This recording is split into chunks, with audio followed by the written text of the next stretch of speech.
ماہ رمضان، ماہ رمضان، خوشیوں کا پیغام، ماہ رمضان، بخشش کا سامان، مانگے رمضان، مانگے رمضان، مانگے غفران، رب کے مہمان، ماہ رمضان۔ اعوذ باللہ من الشیطان الرجیم، بسم اللہ الرحمن الرحیم۔ جی ناظرین، اس وقت ہم موجود ہے جامع مسجد جیلانی میں اور آپ کے ساتھ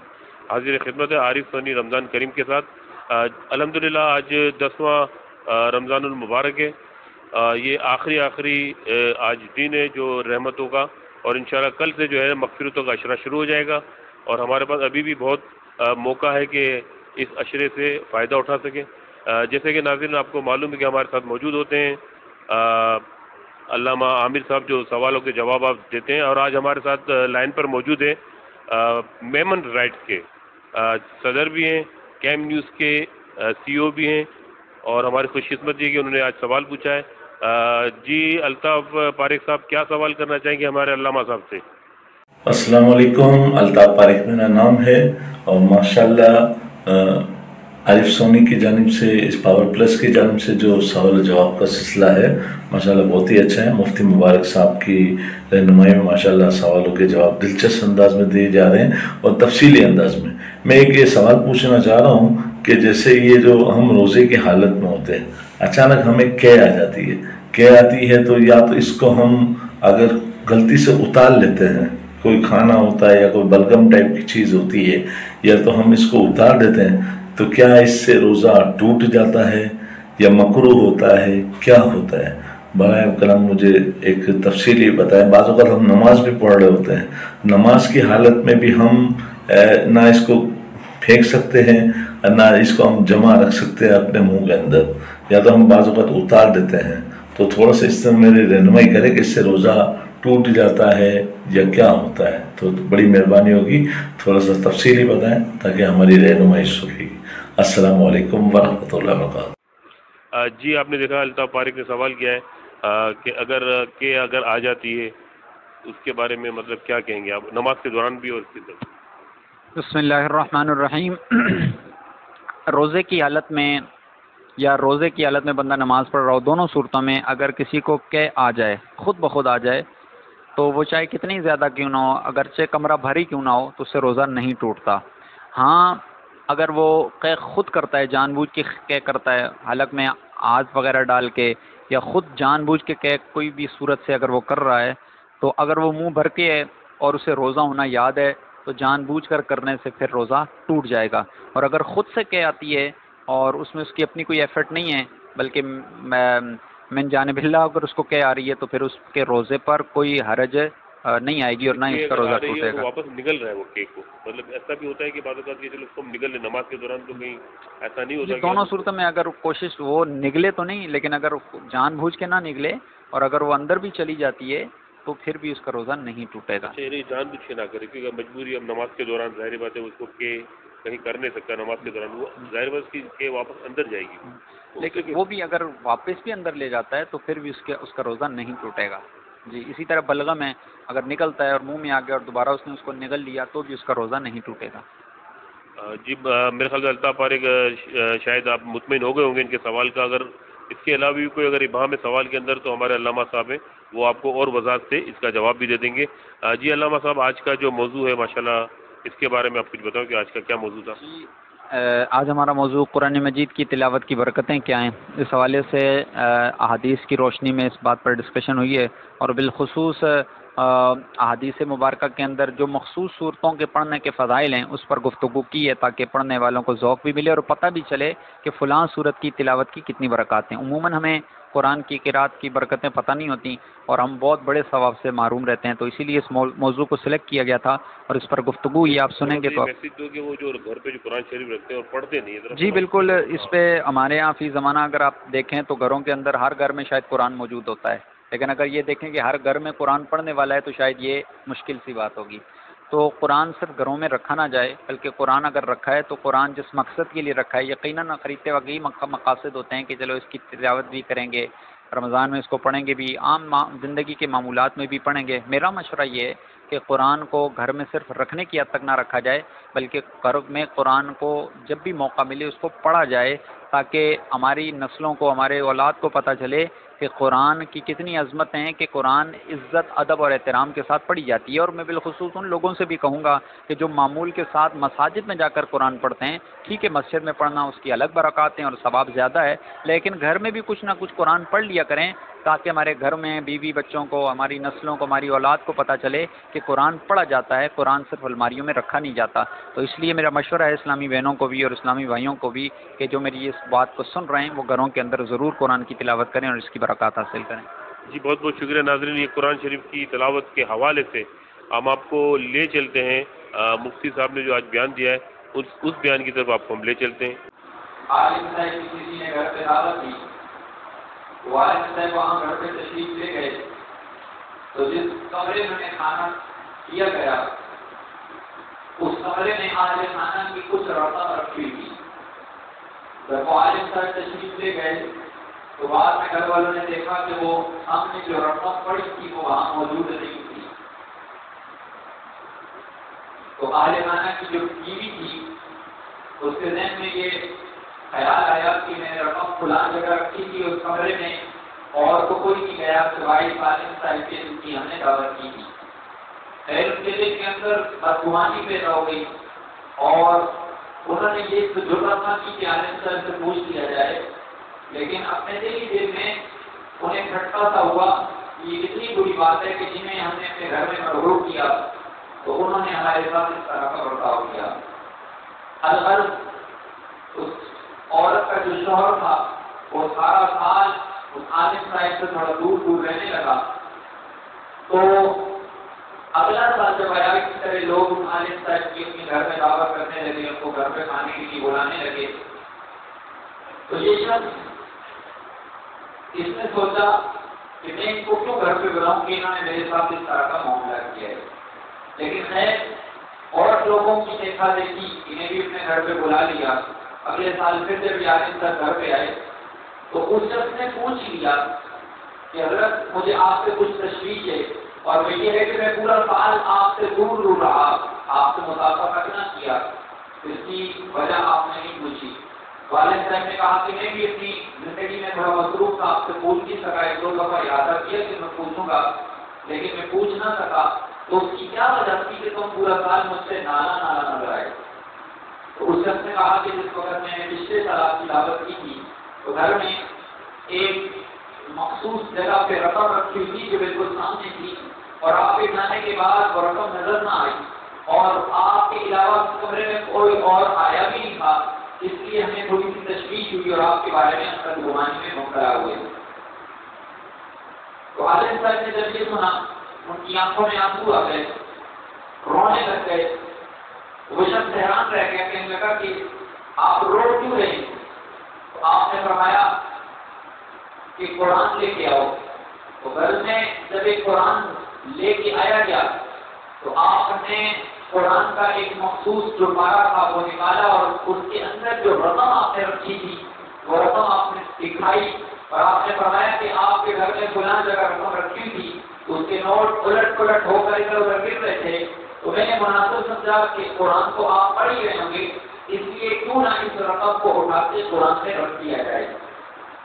تو اس شخص نے کہا کہ آپ یہ بتائیں کہ آپ رو کیوں رہے تھے؟ آپ نے فرمایا رو اس لیے رہا تھا کہ مجھے اس بات کا خوف نہیں تھا کہ تم نے مجھ پر بدگمانی کا الزام لگایا، بلکہ آنکھوں سے آنسو اس لیے آئے کہ مسلمان اس قدر قرآن سے دور ہیں کہ پورا سال گزر گیا ہے، آپ لوگوں کو توفیق نہیں ہوئی ہے قرآن کھول کر دیکھنے کی۔ تو خیر ہمارا کوئی حال بھی اس سے کم نہیں ہے، ہم قرآن خریدتے ضرور ہیں، خوبصورت قسم کی بائنڈنگ والا قرآن رکھتے ضرور ہیں گھروں میں، اور بالخصوص شادی کے موقع پر جب بیٹی کی رخصتی کرتی ہوں تو اسے اس قرآن کے سائے میں رخصت ضرور کرتے ہیں، لیکن قرآن پڑھنے کی اور قرآن کی تعلیمات پر عمل پیرا ہونے کا وَإِلَىٰ جَانِبِهِ لِسَانًا مَرْبُوطًا پیش آتا نہیں۔ حضرت بقا فرماتے ہیں کہ ایک شخص قرآن کی قراءت کر رہا تھا کہ اس کی جانب میں ایک گھوڑا بندھا ہوا تھا۔ فتعشت صحابہ، اس پر بادل نے سایہ کیا، فجعلت تدنو بقدروں، پھر وہ بادل اس کے قریب قریب ہوتا گیا، وجعل فرسہ ينفر، اور پھر اس گھوڑے نے اچھلنا شروع کر دیا، فلما اصبح، جب صبح ہوئی، ان نبی صلی اللہ علیہ وسلم، وہ شخص جو قرآن پڑھ رہا تھا وہ سرکار کی بارگاہ میں آیا، فذکر ذلک لہ، اس معاملے کا ذکر اس نے سرکار سے کیا، فقال، حضور نے فرمایا، تلک السکینۃ تنزلت فی القرآن، اور جب تم قرآن پڑھ رہے تھے تو اس وقت اللہ کی طرف سے رحمت کا نزول ہو رہا تھا، اور اس رحمت کے نازل ہونے کو، کے اترنے کو دیکھ کر تمہارا گھوڑا اچھل کود رہا تھا۔ تو مثلا قرآن جب پڑھا جا رہا ہو تو اس وقت وہاں رحمت خداوندی کا نزول ہو رہا ہے۔ قرآن مجید کی جو سب سے پہلی سورت مبارکہ قرآن کے اندر ہے، ترتیب کے اعتبار سے سورہ فاتحہ، اس کی کتنی عظمت ہے، آئیے سنیں۔ حضرت ابو ہریرہ فرماتے ہیں، عن ابی ہریرہ رضی اللہ تعالی عنہ قال قال رسول اللہ صلی اللہ تعالی علیہ وسلم لأبي بن كعب رضی اللہ تعالی عنہ كيف تقرأ في الصلاة؟ فقرأ القرآن، فقال رسول الله صلى الله تعالى عليه وسلم والذي نفسي بيده ما أنزلت في التوراة ولا في الإنجيل ولا في الزبور ولا في القرآن مثلها۔ حضرت جناب ابن ابو ہریرہ فرماتے ہیں رسول اللہ نے حضرت ابی بن کعب سے فرمایا تو نماز میں کیسے قرات کرتا ہے؟ حضرت ابی بن کعب آپ نے ام القرآن یعنی سورہ فاتحہ کی قرات کی۔ فقال رسول اللہ صلی اللہ علیہ وسلم، میرے آقا نے فرمایا والذی نفسی بیدہ، اور ابی بن کعب اس ذات کی قسم جس کے قبضہ قدرت میں میری جان ہے، ماں انزلت التوراۃ، نہ تو قرآن میں اس قسم کی کوئی صورت نازل کی گئی، ولا فی الانجیل، اور نہ ہی انجیل میں، ولا فی الزبور، اور نہ ہی زبور میں، ولا فی القرآن مثلها، اور نہ ہی قرآن میں اس کی مثل کوئی اور صورت اتری ہے۔ یعنی یہ اتنی برکتوں والی صورت ہے کہ قرآن میں بھی اس جیسی کوئی اور صورت موجود نہیں ہے۔ تو سورہ فاتحہ کو ام القرآن کہا جاتا ہے، اس کی بڑی برکتیں، اور سورہ فاتحہ پڑھنے والے کو بڑا اجر بھی ملتا ہے۔ اور فرمایا سورہ فاتحہ کر پڑھ کر اگر بیماروں پر دعا کی جائے تو اللہ انہیں استفادہ بھی عطا فرماتا ہے۔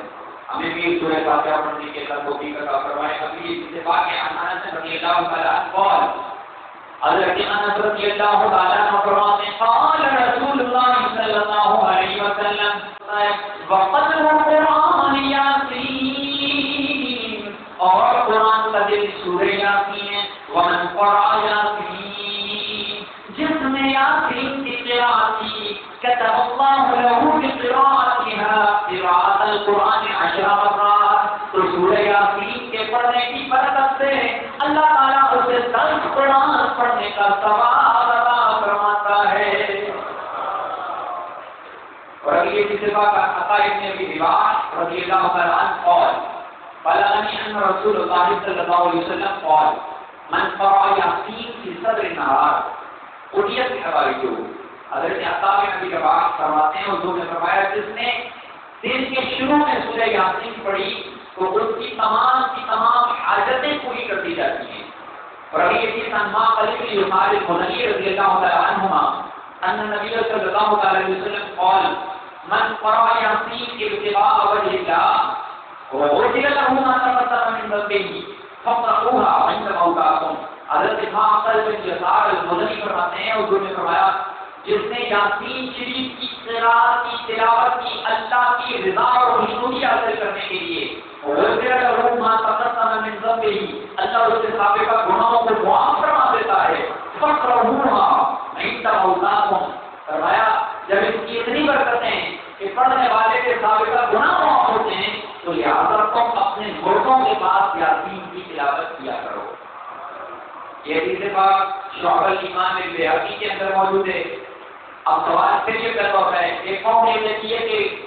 اشارے ثواب کا کوئی فائدہ نہیں ہوتا، کسی اور کا عمل کسی کو فائدہ نہیں دیتا، تو پھر میرے آقا یہ کیوں فرماتے فَقْرَؤُوهَا عِنْدَ مَوْتِكُمْ کہ سورہ یاسین کو مردوں کے پاس پڑھا کرو۔ اب سوال یہ پیدا ہوتا ہے کہ مردوں کے پاس پڑھ کر ان کو سنانا مقصود ہوتا ہے کہ مردوں کو پڑھ کر ان کو صرف کے دل کو تسلی دینا مقصود ہوتا ہے، وہ تو سنتے نہیں ہیں۔ تو گویا میرے نبی نے مردوں کے پاس جو سورہ یاسین کی قراءت کا حکم دیا، اس کی وجہ یہ ہے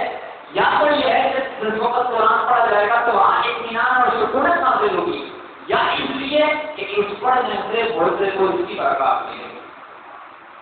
اگلی چیزیں واقع حضرت علی فرماتے ہیں عن علی رضی اللہ تعالی عنہ قال سمعت رسول اللہ صلی اللہ علیہ وسلم